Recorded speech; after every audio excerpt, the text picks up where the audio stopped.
दिल थाम कर बैठिए दोस्तों, मंत्री जी हमारे बीच आ चुके हैं। अब वो एक बार फिर रावण को तीर मार कर हर साल की तरह बुराई पर जीत हासिल करेंगे। मारना नक्की करो।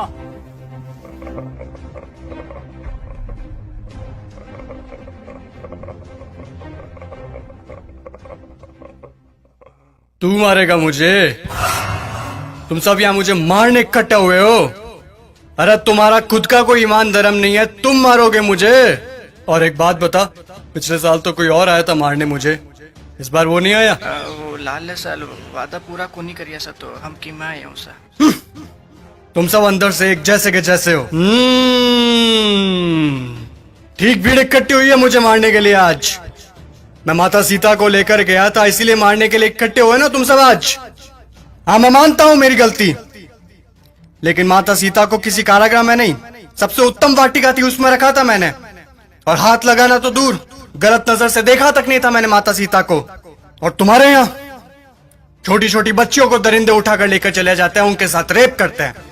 उनको तो तुमने कभी ऐसे इकट्ठा होकर जलाया नहीं। वो दरिंदे क्यों खुलेआम घूम रहे हैं आज भी, मुझे ये बताओ।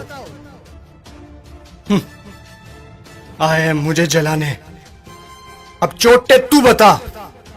मैं तो सभी वेद और ग्रंथों का ज्ञाता हूं, तूने कौन सी वेद ग्रंथ या पुस्तक पढ़ी है, मुझे ये बता। पांचवी फेल मेरे समक्ष बोलेगा तू? चुपचाप खड़ा रह तू। देख, मुझे ना केवल संगीत का शौक है, बल्कि सभी रागों का, सुरों का और वाद्य यंत्रों का ज्ञान भी है। तुझे क्या ज्ञान है वाद्य यंत्रों के बारे में?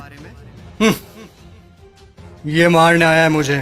अब तुम लोग सुनो, मेरे जैसा महादेव का भक्त ना तो कोई हुआ है, ना मेरे जैसा महादेव की भक्ति किसी ने की है।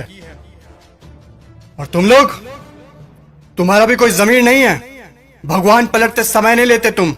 काम हुआ तो ठीक, तो चलो महादेव के पास, हुए तो चलो महादेव के, नहीं हुए तो चलो इस बार बालाजी के चलते हैं। क्या हुआ? गुस्सा आ रहा है मेरे ऊपर? तुम लोग मेरे बारे में क्या सोचते हो मुझे कुछ फर्क नहीं पड़ता, लेकिन एक बात कान खोल के सुन लो, मैं चाहे कैसा भी हूं, लेकिन तुम्हारी इस मंत्री जैसा कदापि नहीं हूं मैं। मेरे राजपाट में जनता प्रसन्न रहती थी, खुश रखता था मैं उन्हें। इसकी तरह पटाखों की चोरी कभी नहीं की मैंने। बोलूं, बता दूं सभी को, ये दुष्ट, ये तुम्हारा मंत्री दुष्ट एक नंबर का, ये कागजों में लिखता है कि रावण दहन के लिए 50 पेटी पटाखों के लगे, और लगा था 5 भी नहीं है, ये सब इसके घर पे जा रहे हैं। और तुम लोग क्या कहते हो? बुराई पर अच्छाई की जीत। कहां हुई, कहां हुई बुराई पर अच्छाई की जीत? जब तक तुम्हारे मन में चोरी, गद्दारी, लालच, वासना, द्वेष, अहंकार जैसी भावनाएं जीवित है, बुराई कैसे मरेगी? बुराई मर ही नहीं सकती। तुम लोग मुझे खत्म करने आए हो ना? अरे मेरा खात्मा तो मेरा अहंकार कभी कर चुका। अब अगर मारना है, जलाना है, तो अपने अंदर छुपे रावण को जलाओ, उसको मारो। सच्चाई और अच्छाई को अपना लो, बुराई अपने आप खत्म हो जाएगी। और अगर तुम मुझे जलाने के उद्देश्य से ही आए हो, तो मैं तुम्हें बता दूं कि सिर्फ छोटे बच्चे ही आज की तारीख में मुझे जला सकते हैं, क्योंकि उनके अंदर चोरी, गद्दारी, लालच, घृणा, वासना, द्वेष, अहंकार जैसी भावनाएं नहीं है। असल में वही हैं ईश्वर का स्वरूप। ए लड़के, लगा दे आग फिर से, जला दे। अगले साल फिर आऊंगा मैं जलने के लिए, लेकिन अगले साल मैं देखूंगा कि आप लोगों ने अपने अंदर के रावण जलाए या नहीं।